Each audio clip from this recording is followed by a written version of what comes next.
Hello guys, কেমন আছেন আপনারা? আশা করি ভালো। তো আজকে আমরা যাচ্ছি আমার চাচির বাসায়, উত্তরা রাজুক অ্যাপার্টমেন্ট, দিয়াবাড়ি। তো সেখানে গিয়ে আপনাদের অনেক কিছু শেয়ার করব। সো আপনারা এই ভিডিওটা শেষ পর্যন্ত দেখবেন, কারণ শেষ পর্যন্ত না দেখলে আপনারা এই ভিডিওর আগামাথা কিছু বুঝবেন না। এই কারণে আপনাদের এটাই সাজেস্ট করবো যে আপনারা এই ভিডিওটা না টেনে ঠিক মতো দেখবেন পুরো। সো গাইস, আমরা এখন কারে আছি, আপনারা দেখতেই পাচ্ছেন যে আমরা এলিভেটর এক্সপ্রেস দিয়ে যাচ্ছি। সো যাওয়ার পরে আপনাদের অনেক কিছু শেয়ার করব, তাই আপনাদের আবার বলছি যে পুরো ভিডিও না টেনে পুরো দেখবেন, ওকে? সো আর কি, enjoy the view, bye bye.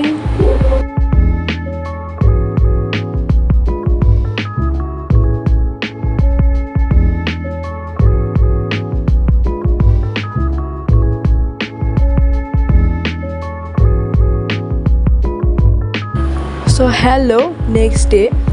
তো এখন আমরা লাঞ্চ করছি। লাঞ্চের কথা আয়োজন আপনারা দেখতেই পারতেছেন, আমার বিবরণ দেওয়া দরকার নেই কী কী না, আপনারা সবই দেখতে পারতেছেন। আর কালকে আমি করতে পারি নাই, কারণ কালকে অনেক রাত হয়ে গেছিলো, গিয়েই তাড়াতাড়ি ঘুমিয়ে পড়েছে, এই কারণে কিছু করতে পারিনি, সরি গাইস। আমার চাচি তার বেলকনিতে কী সুন্দরভাবে প্ল্যান করেছে গাছ। অ্যাকচুয়ালি সে গাছ, লতাপাত এগুলি অনেক পছন্দ করে, তো এই কারণে তার ঘরে ইনডোর আউটডোর নানান ইয়াতে গাছটা দেখাই যায়। উনি এগুলি খুবই পছন্দ করেন। সো গাইস, আমার ভাই যতক্ষণ থেকে আসছে আমার কাজিনের কম্পিউটার নিয়ে বসে পড়ছে। দেখতে পাচ্ছেন যে কত ব্যস্ত, কত মনোযোগ ওর খেলার মধ্যে, আপনারা দেখতেই তো পাচ্ছেন। সো হ্যালো গাইস, আমরা ইভিনিংয়ে ভাবছিলাম যে আমরা আপনাদের বাইরের দৃশ্যটা দেখাবো, যে কত সুন্দর রোমাঞ্চকর দৃশ্যটা আপনাদের কাছে শেয়ার করব।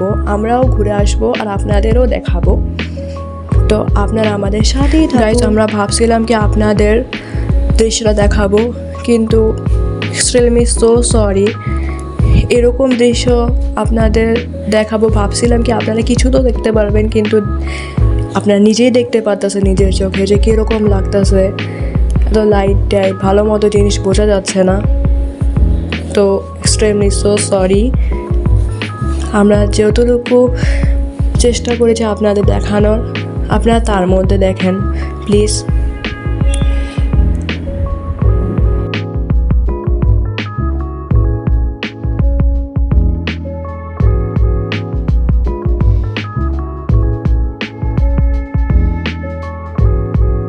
সো গাইস, এখন আমরা ঝালমুড়ি খাবো।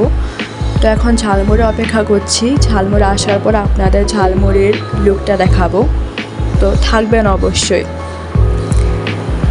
এই যে গাইস, এটা হচ্ছে আমাদের ঝালমুড়ির লুক, দেখতে অনেক সুস্বাদু লাগছে। আসলেই ঝালমুড়িটা মজাদার ছিল, অনেক স্পাইসি ছিল। আমি স্পেশালি স্পাইসি দিতে বলছিলাম, মাতবুরি করলে যা হয়, এত স্পাইসি ছিল আমার মুখ জ্বলে গেছিল, কিন্তু সবার সামনে দেখানোর জন্য বললাম যে হ্যাঁ ভালো। গাইস, আমরা এমনিতেই আসার সময় একটা কেক নিয়ে আসছিলাম, এমনিতেই মজার ছলে। তো কেকটা দেখছেন, আমরা নিজেরাই ডেকোরেট করাইছি কেকটা, কত সুন্দর। নামটা আমার ভাই লেখাইছে।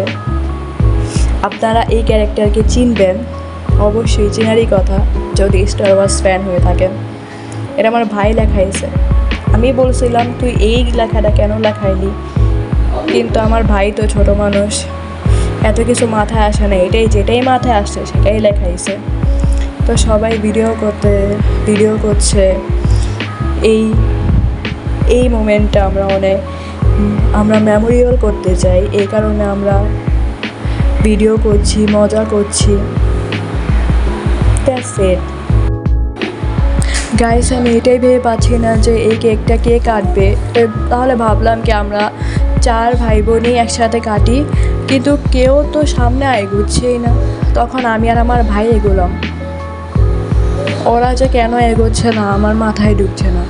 ওদের বলছে যে আমরা একসাথে হাত রাখি, কেউ কোনো কথা শোনে না। যাই না।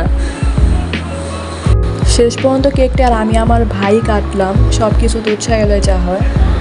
এখন শেষ কথা, আপনাদের যদি এই ভিডিও একটুকুও ভালো লাগে তাহলে লাইক করবেন আর সাপোর্ট করবেন, আমাদের সাবস্ক্রাইব করে আমাদের সাথেই থাকবেন।